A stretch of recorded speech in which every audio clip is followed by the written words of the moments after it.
अहम तो बहुत से इश्यूज हैं गुजरात में। जैसा आप तमाम जानते हैं, महंगाई एक बहुत बड़ा मुद्दा बन चुकी है, बेरोज़गारी है, शिक्षा है, हेल्थ का इशू है, साथ ही साथ फिर माइनॉरिटीज़ का और दलितों का एक पॉलिटिकल लीडरशिप की ज़रूरत है। तो ये बहुत बड़े मुद्दे रहेंगे आने वाले चुनाव में। रणनीति तो रहेगी, मगर क्या रहेगी, कैसे रहेगी, वो रणनीति के टाइम पर ही बताएंगे जब आएगा उसको। मैं वो तो उनका ओपिनियन होगा। मुझे कि मैं एक पॉलिटिकल पार्टी का जिम्मेदार हूँ, तो मेरा काम तो इलेक्शन लड़ना है, तो इलेक्शन हम लड़ेंगे। जहाँ तक रहा सवाल मौलाना का, तो मौलाना अपनी राय रखते होंगे, मगर हमारी राय, हम एक सियासी पार्टी के जिम्मेदार हैं। सियासी पार्टी का काम सिर्फ बयान दे के बैठना नहीं है। सियासी पार्टी का काम चुनाव लड़ना है, तो हम चुनाव लड़ते आए हैं और लड़ते रहें। और जनता भी, आवाम भी इस बात को जानती है कि सब चुनाव के हम बड़े बड़े वादे करते हैं कि मैं आसमान से तारे तोड़कर ला कर दूँगा, और उसके बाद ना तो तारे हाथ में आते, ना वो नज़र आते। तो ये इस तरह की राजनीति चलती है, मगर आवाम अब देख रही है, महसूस कर रही है। जैसा कि प्रधानमंत्री नरेंद्र मोदी ने 2014 में कहा था कि हम 2 करोड़ नौकरियां देंगे 1 साल में। अब जाकर वो उन्होंने कह दिया कि 2024 तक हम 10 लाख नौकरी देंगे, यानी हर साल 5 लाख देंगे। फिर जिसको आप रेवड़ी कहते हैं, वो तो सब लोग कर रहे हैं, प्रधानमंत्री करते हैं। कॉर्पोरेट टैक्स माफ़ हो जाता है बड़े बड़े इंडस्ट्रियलिस्ट का, बैंक में उनका लोन जो है वो वेव हो जाता है।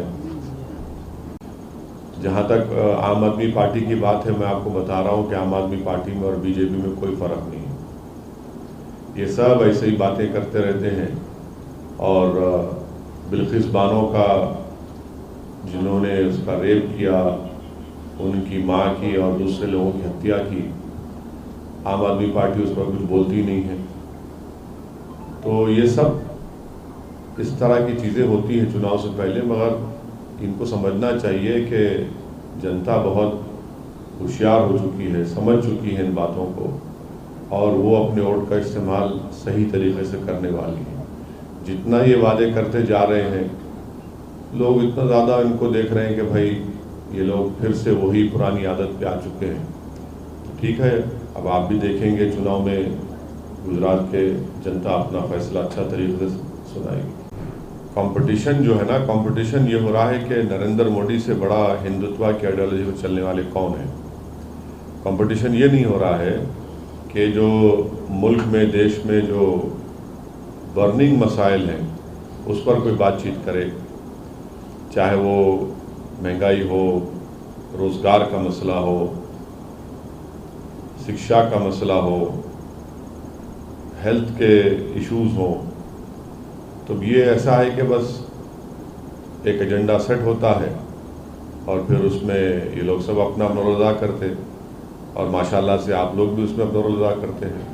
देखिए, 2024 के लिए नीतीश कुमार का आप नाम लेते हैं, मगर जब गुजरात में जो प्रोग्राम हुआ था 2002 में, उस वक्त तो नीतीश भाजपा के साथ थे। फिर वो बीजेपी के साथ मिलकर बिहार में सरकार बनाए। 2015 में छोड़ दिए, 17 में फिर भाजपा के साथ आ गए।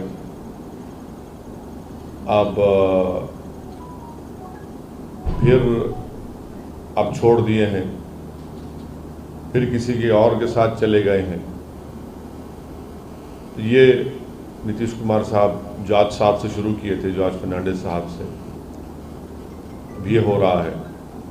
और कल बिहार में किसी एक जगह पर दंगा हुआ, गड़बड़ हुई, तो एक 8 साल के मुस्लिम बच्चे को अरेस्ट कर लिए, और एक बीमार जो ऑपरेशन हुआ, घर में पड़ा हुआ है, उसको भी उठाकर लेकर चले गए।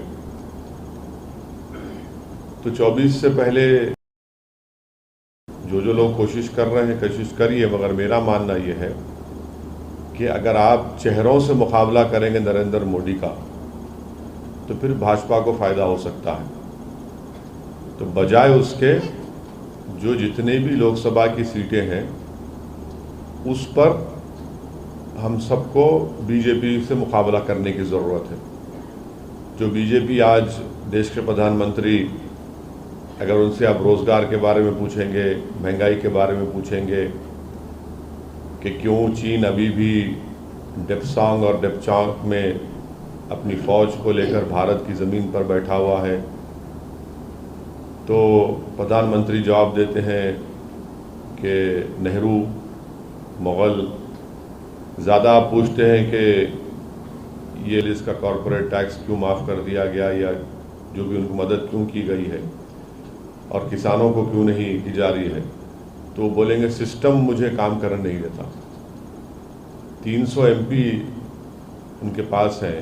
पंडित नेहरू के बाद अगर कोई पावरफुल प्राइम मिनिस्टर है सेकंड मर्तबा तो वो है, मगर उसके बावजूद भी वो सिस्टम की बात करते हैं। तो इसीलिए मेरा मानना ये है कि अब इस देश को एक कमज़ोर प्रधानमंत्री की ज़रूरत है। ताकतवर तो देख लिए, अब कमज़ोर चाहिए ताकि वो कमज़ोरों की मदद कर सके।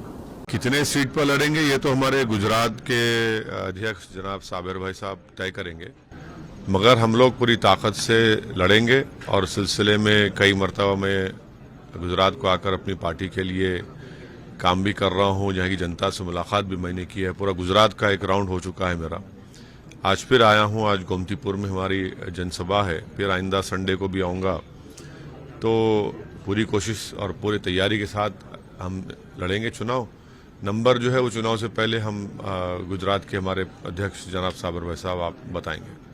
नहीं, बहुत से जनता के मुद्दे हैं और सबसे जो बड़ा बर्निंग मुद्दा है वो महंगाई का है, इन्फ्लेशन का है, युवाओं में बेरोजगारी का है और साथ ही साथ सिविक इंफ्रास्ट्रक्चर की कमी है, शिक्षा के स्कूल का मसला है, हेल्थ का मसला है और फिर इन तमाम के साथ साथ गुजरात में अल्पसंख्यक समाज और दलितों के एक इंडिपेंडेंट पॉलिटिकल लीडरशिप को भी बनाना है। तो ये सब मुद्दे रहेंगे। मेरा मानना ये है कि आप में और बीजेपी में कोई फ़र्क नहीं है। अब कांग्रेस का तो आप देख लीजिए, उनके 17-18 विधायक जीतकर भाजपा में भाग गए। तो आज जनता ही देख रही है कि वोट उनको क्यों दें जब वो वोट लेकर भाजपा में भाग जाते हैं। नहीं, हम लोग मैं शुक्रिया अदा करता हूं कि उस वक्त जब लोकल बॉडी के इलेक्शन हुए जनता ने हमको अपने वोट से आशीर्वाद से नवाजा और अभी भी हमको उम्मीद है कि वही मोहब्बत और वही ताईद हमको सपोर्ट हमको मिलेगा। तो दूसरे पार्टी के बारे में मैं क्या बताऊं, हमको अपनी पार्टी की कोशिश करना है, उसके ऊपर हम लोग मेहनत कर रहे हैं।